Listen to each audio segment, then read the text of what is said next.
Bonjour à tous, aujourd'hui j'ai le plaisir d'accueillir Jean Laco-Singuilly. Bonjour. Bonjour. Merci d'être avec nous. Vous êtes médecin, cancérologue et vous vous occupez beaucoup de gens porteurs de handicap, notamment de myopathie. Vous êtes également diacre permanent pour le diocèse de Paris et vous co-dirigez le département de recherche éthique biomédicale au Collège des Bernardins. Vous êtes avec nous aujourd'hui pour nous parler d'un ouvrage, Porter la fragilité des faibles, aider et proches aidants, un admirable échange fait de regards croisés sous votre direction, Jean Laco-Singuilly. C'est un livre qui est paru dans la collection Paroles et Silence au Collège des Bernardins. On y retrouve plusieurs auteurs de différents domaines, médecins ou aidants, notamment, alors pour en citer seulement quelques-uns, le médecin Patrick Bonnemaison ou bien les aidants familiaux comme François et Claire Rochman. Vous nous en direz plus dans quelques instants. Jean Laco-Singuilly, pourquoi ce livre?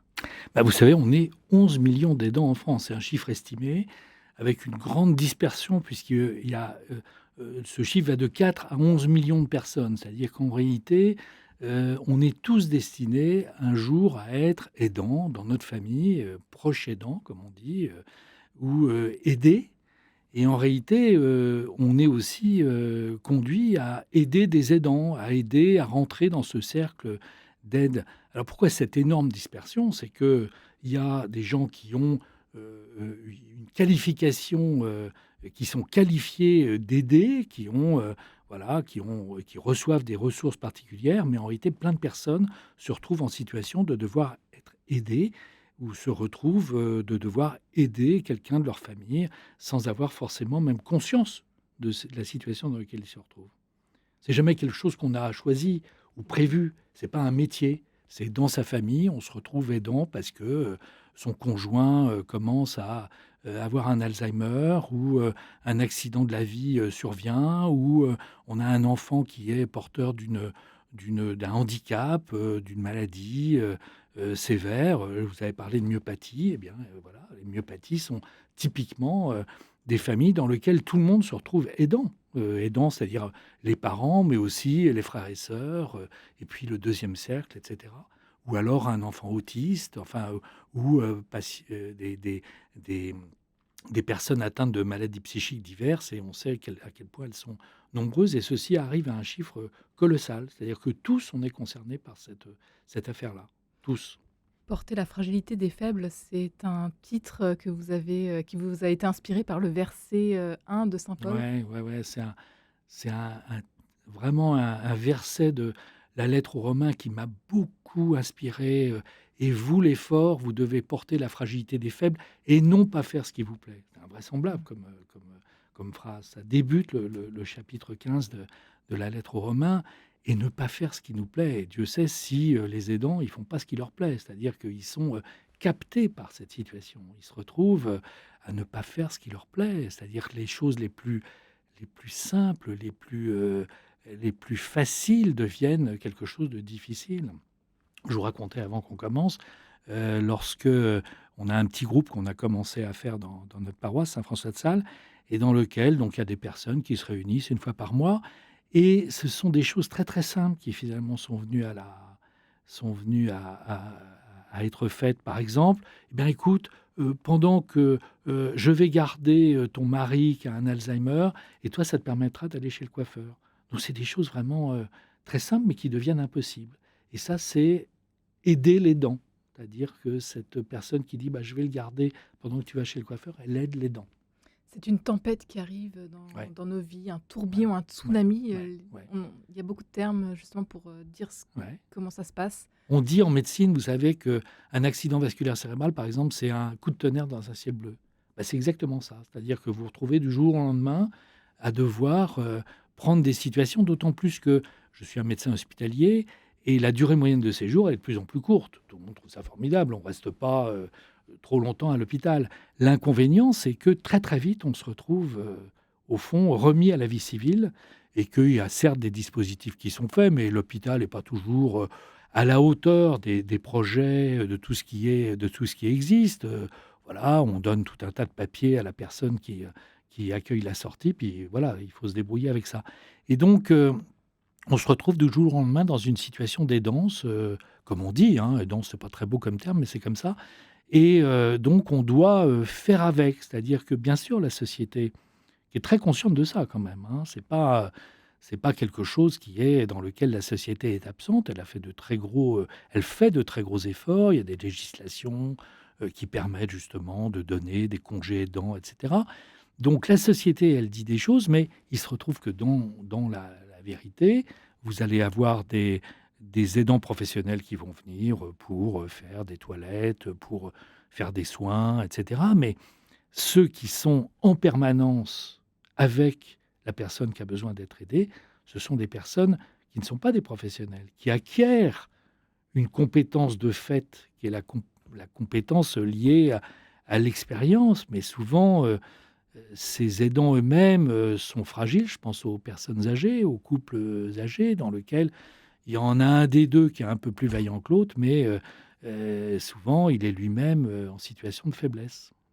Alors même les plus forts peuvent devenir, vulnérables, les Voilà, plus donc faibles les plus aussi. forts, bah, ils sont eux-mêmes, alors, je veux pas, filer plus loin ce que dit saint Paul, mais il dit: «Ma force est dans ma faiblesse». Bon, voilà, mais il n'empêche que c'est fort. Celui qui est un peu plus fort que le faible, et bien souvent, il se retrouve en situation de faiblesse, et c'est bien le problème, c'est bien l'enjeu de l'enjeu social de cette aide aux aidants. C'est-à-dire que un couple, dans lequel l'un des 2 a Alzheimer, eh bien, l'enjeu peut-être prophétique de notre société actuelle, c'est de savoir comment finalement, dans une ville comme Paris par exemple, ou dans une société, très dispersée, très où voilà, il y a des dispositifs sociaux, mais on est quand même, les gens se retrouvent assez seuls, hein. On sait bien à quel point, la numérisation du monde ne rend pas les choses forcément faciles.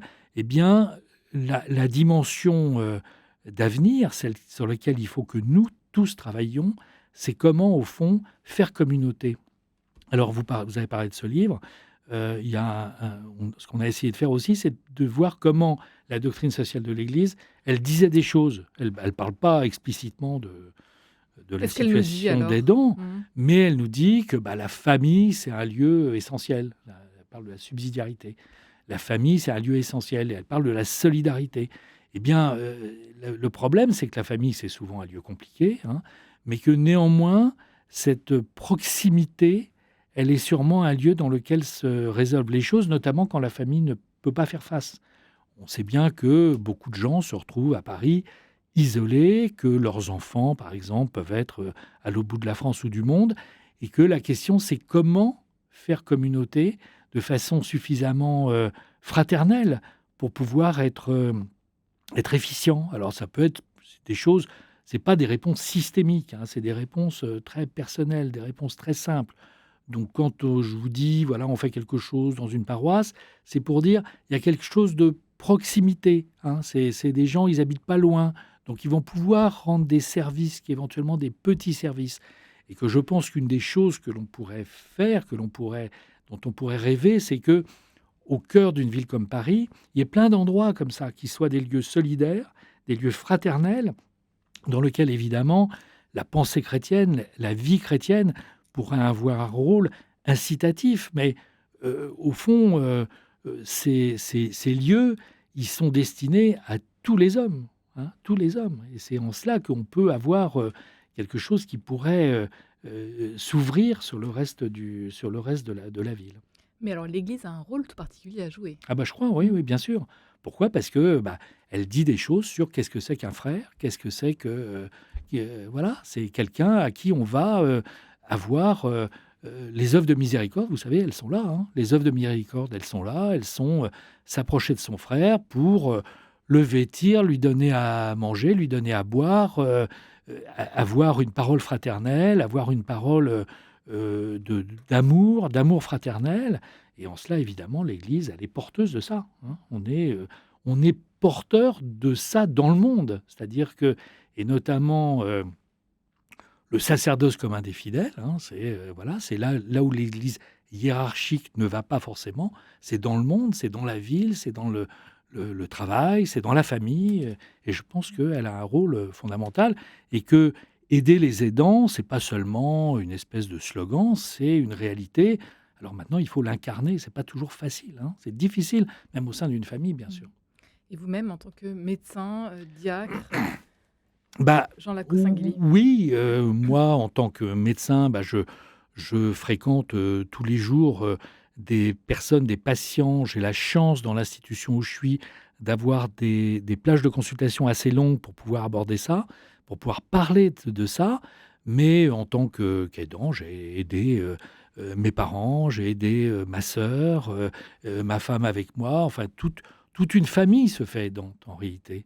Lorsqu'un petit enfant est malade, par exemple, d'une affection chronique, d'une insuffisance rénale, chronique, bah, c'est pas seulement ses parents, c'est aussi, ses frères et sœurs, c'est aussi, ses, grands-parents, c'est aussi enfin, les camarades d'école et cetera. C'est ça, être aidant finalement. Comprendre ce que c'est. Ne jamais, rester seul aussi. C'est Ouais, ça c'est c'est l difficile, hein, la ouais, solitude, mmh. c'est les gens sont très seuls. Ce matin, il y avait quelqu'un qui me racontait qu'il y avait une très vieille dame, encore vaillante, qui était chez elle, mais qui demandait que tous les matins, il y ait quelqu'un qui téléphone pour s'assurer qu'elle n'était pas encore morte et pour pouvoir lui, voir avec elle, quelle course on pouvait, lui faire. C'est les danses, sans qui sait pas forcément qu'elle s'appelle comme ça. Est-ce qu'il y a une parole qui vous a apporté quand, c'était plus difficile pour vous? Jean Lacaussinguilly. Bah, oui, c'est-à-dire que cette parole, c'est, d'être auprès des gens, quoi, d'être auprès des gens qui sont seuls, qui sont dans la souffrance, d'être avec eux, accepter de sortir de sa zone de confort, hein, accepter de faire des choses qui sont parfois, pas forcément, ce qu'on voudrait faire, hein, pas faire ce qui nous plaît, hein. Ça c'est quelque chose qui me porte beaucoup, hein. C'est-à-dire que de dire: «Bah oui, vous vous retrouvez aidant, vous le faites, avec, beaucoup de gratuité finalement, hein». Parce que, il y a pas beaucoup de reconnaissance. Un des problèmes qu'il y a pour les aidants, c'est que on puisse les reconnaître comme tels, qu'on puisse valoriser ce qu'ils font, qu'on puisse peut-être donner, aussi de la consistance, leur dire: Ce que tu fais a un prix, ça a une très grande valeur» et augmenter au fond sa compétence, hein, lui permettre de se dire ce parce que l'aidant, son problème souvent, c'est qu'il dit: «Je fais pas ce qu'il faut, je suis pas à la hauteur, je suis pas bon, je suis pas un professionnel» et cetera et au contraire valoriser ça, le reconnaître et le valoriser.